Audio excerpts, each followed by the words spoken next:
16 जुलाई 2021 के current affair के महत्वपूर्ण क्वेश्चन जो आने वाले एग्ज़ाम में महत्वपूर्ण होंगे। तो आज के करंट अफेयर का पहला क्वेश्चन है कि cabinet approve continuation of national Ayush mission scheme for another how many years. तो कैबिनेट ने राष्ट्रीय आयुष मिशन योजना को और कितने वर्षों तक जारी रखने की मंजूरी दी है। तो ये दी है मंजूरी 5 ईयर्स के लिए। ये स्कीम है अब इम्प्लीमेंट होगी फ्रॉम 1 अप्रैल से 31 मार्च 2026 तक।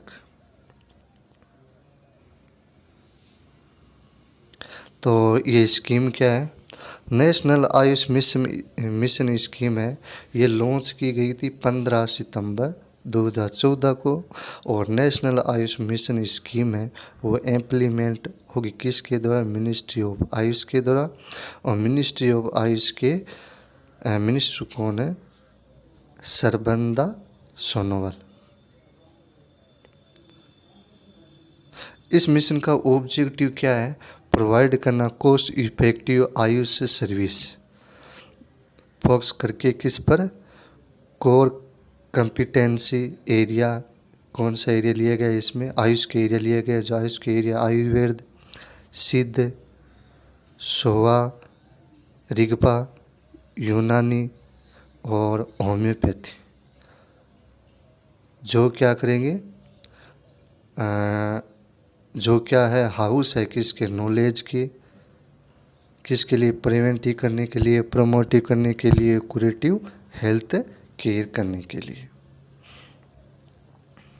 इस मिशन का उद्देश्य है आयुर्वेद, सिद्ध, सोवा, ऋग्पा, यूनानी, होम्योपैथी जैसे जो आयुष के मुख्य योग्यता केंद्रों पर ध्यान केंद्रित करके लागत प्रभावी आयुष सेवा प्रदान करना, जो निवारक, प्रोत्साहक और उपराष्ट्रमक स्वास्थ्य देखभाल के लिए ज्ञान का खजाना है।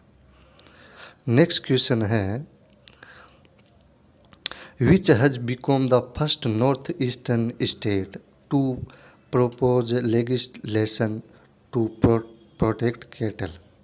तो मवेशियों की रक्षा के लिए कानून प्रस्तावित करने वाला उत्तर पूर्वी का कौन सा राज्य पहला बन गया है? तो ये पहला राज्य बना है आसाम। नॉर्थ ईस्टर्न स्टेट के ये फर्स्ट स्टेट बना है आसाम, जो प्रोटेक्ट कैटल के लिए क्या किया है?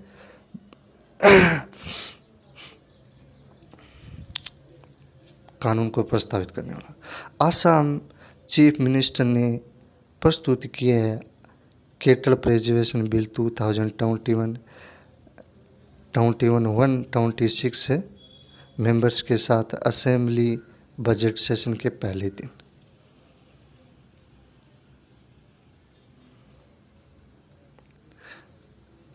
Assam would now join other BJP-ruled states such as UP, MP and Karnataka which have similar legislation to protect cow। तो आसाम के अलावा बीजेपी जो रूल कर रही है वहाँ के स्टेट है जैसे यूपी, एमपी, कर्नाटक, वहाँ पर भी ये सेम प्रोटेक्ट काउ के लिए कानून बनाया जा चुका है। ये बिल, इस बिल में क्या कहा गया है कि जो भी ट्रांसपोर्ट करेगा या ऑफर करेगा ट्रांसपोर्ट करने के लिए केटल को एक स्थान से अन्य स्थान, स्टेट से और अन्य स्थान, स्टेट के अंदर ही स्थान और दूसरे स्टेट के लिए, तो ये क्या होगा? इस कानून के अनुसार उसको अवैध माना जाएगा। आसाम के बारे में देखते हैं। Creation of a new department for faith and culture. तो यहाँ पर एक डिपार्टमेंट बना गया नया, किसके लिए? आस्था और कल्चर के लिए। चीफ मिनिस्टर कोविड-19 विडो असिस्टेंट स्कीम की शुरुआत यहाँ पर की गई। First genetic modified rubber plant भी यहाँ पर स्टार्ट किया गया। यात्रा सारथी योजना की शुरुआत यहाँ पर हुई। अरुणधति गोल्ड स्कीम की शुरुआत यहाँ पर हुई और धन्वंतरी योजना की शुरुआत भी यहाँ पर हुई। नेक्स्ट क्वेश्चन है एनटीपीसी टू कंस्ट्रक्ट इंडिया का लार्जेस्ट सोलर पावर पार्क कहाँ पर स्थापित करेगी। जो एनटीपीसी कंपनी है वो इंडिया का सबसे बड़ा सोलर पावर पार्क है, वो कौन से स्टेट के अंदर है निर्माण करेगी, तो वो करेगी गुजरात के अंदर। और गुजरात का कौन सा स्थान है रण ऑफ कच्छ रीजन इन खवादा। और ये सोलर पावर पार्क है, ये कितनी कैपेसिटी है, 4750 मेगावाट एनर्जी जनरेट करेगा। ये प्रोजेक्ट अब उत्तराखंड स्टेट किसके द्वारा किया गया, एनटीपीसी की जो रिन्यूएबल एनर्जी जो आरएम है उनके एनटीपीसी रिन्यूएबल एनर्जी के द्वारा किए गए इस प्रोजेक्ट ये प्रोजेक्ट किसका पार्ट है, ये एनटीपीसी प्लान टू ट्रांसपोर्ट करना अपने आप को ग्रीन एनर्जी मेजर में। और इसका एम है बनाना 60 गीगावाट रिन्यूएबल एनर्जी कैपेसिटी 2032 तक। एनटीपीसी के चेयरमैन और मैनेजिंग डायरेक्टर कौन है, श्री गुरदीप सिंह है। और ये जो एनटीपीसी फाउंडेड कब किया गया, 1975 के अंदर, और हेड क्वार्टर न्यू दिल्ली के अंदर है।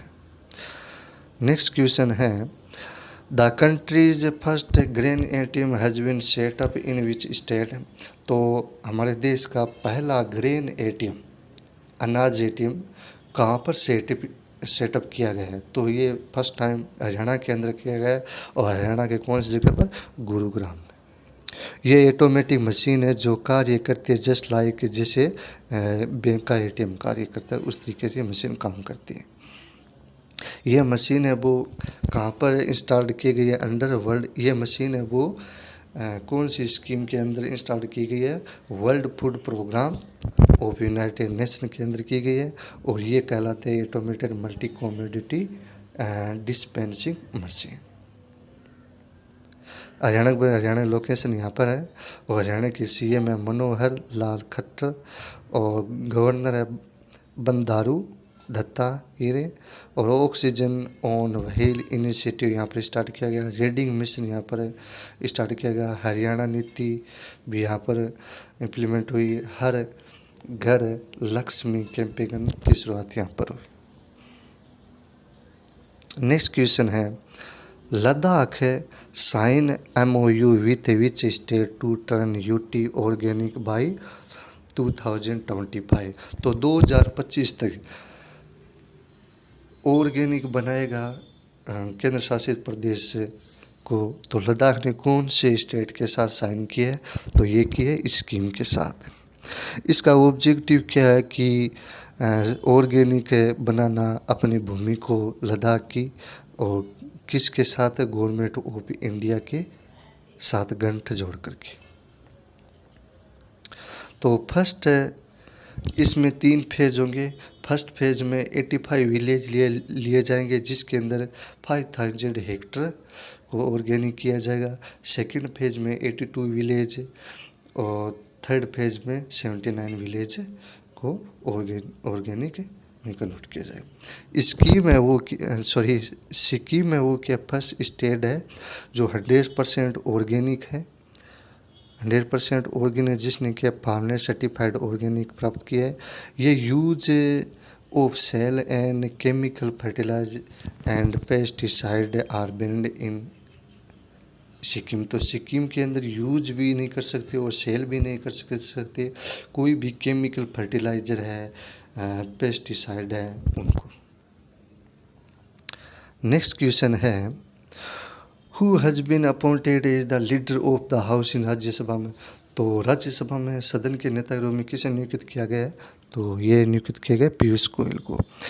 पीयूष गोयल ने किसका स्थान लिया है, थावरचंद गहलोत का स्थान लिया है। थावरचंद ने क्या लिया है, किसका स्थान लिया, गवर्नर का स्थान लिया अपने कर्नाटक में। पीयूष के पास अन्य मिनिस्ट्री भी है, union minister of textile, minister of commerce and industry and minister of consumer affairs, food and public distribution.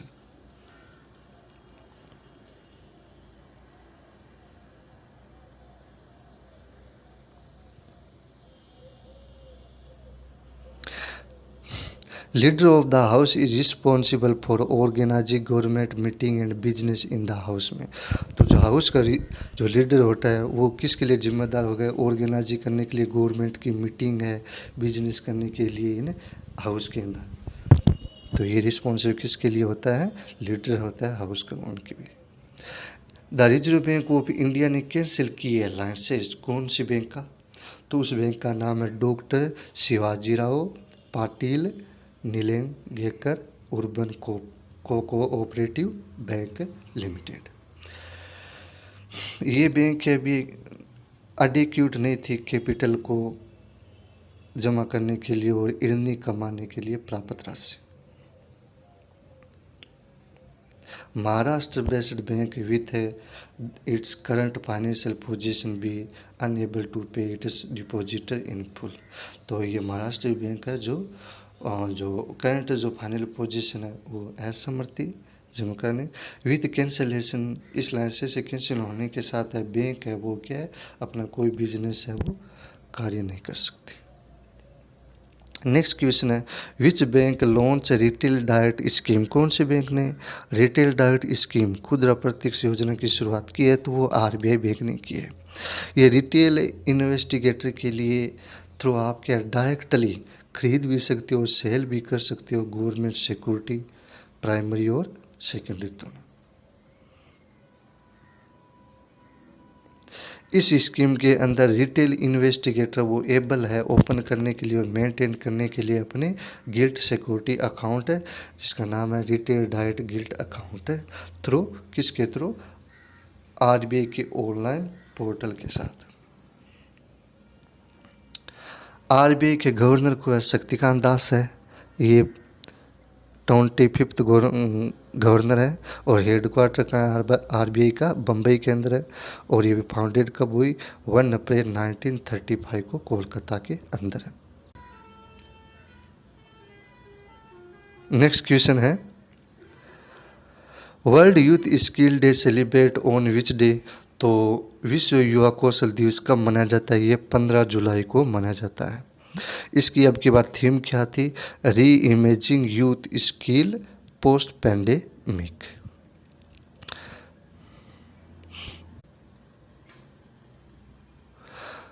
दो 2014 में यूनाइटेड नेशन जनरल असेंबली ने डिक्लेयर किया था 15 जुलाई को वर्ल्ड यूथ स्किल डे के रूप में। ये सेलिब्रेट किया जाता है जो युवा को रोजगार, अच्छे काम और उद्यम के लिए कौशल से लैस करने की रणनीतिक महत्व है उनको जश्न मनाने के लिए। Who become the first managing director of the national asset reconstruction company अथवा बैड बैंक, तो बैड बैंक के अभी किसको डायरेक्टर बना गया है, तो ये बना गया पद्मा कुमार माधवन नायर को। बेड बैंक है ये रिफर करती है फाइनेंशियल इंस्टीट्यूशन जो लेती है बेड जो खराब संपत्ति है उनको कब्जे में लेती है और उनका क्या करती है समाधान करती है। Who has become the first Indian gymnastics जज इन ओलंपिक्स, तो ओलंपिक में भारत के पहले जिम्नास्टिक जज कौन बने हैं, दीपक काबरा बने हैं। और पवन सिंह है वो फर्स्ट इंडियन जरूर है किसके लिए शूटिंग करने के लिए टोक्यो ओलंपिक में। तो मेरी कॉम और मनप्रीत सिंह है वो क्या है ध्वज वाहक है और टोक्यो ओलंपिक में ओपनिंग सेरेमनी के टाइम, और बजरंग पूनिया है वो क्लोजिंग सेरेमनी के टाइम ध्वज वाहक का काम करेंगे। नेक्स्ट क्वेश्चन है टोक्यो ओलंपिक्स में चीर सॉन्ग हिंदुस्तानी वे हजबिन सॉन्ग किसके द्वारा, जो हिंदुस्तानी वे टोक्यो ओलंपिक के दौरान किसके द्वारा गाया गया, ये अनानिया बिरला के द्वारा, और ये सॉन्ग किसके द्वारा कंपोज किया गया, रहमान के द्वारा। Thank you.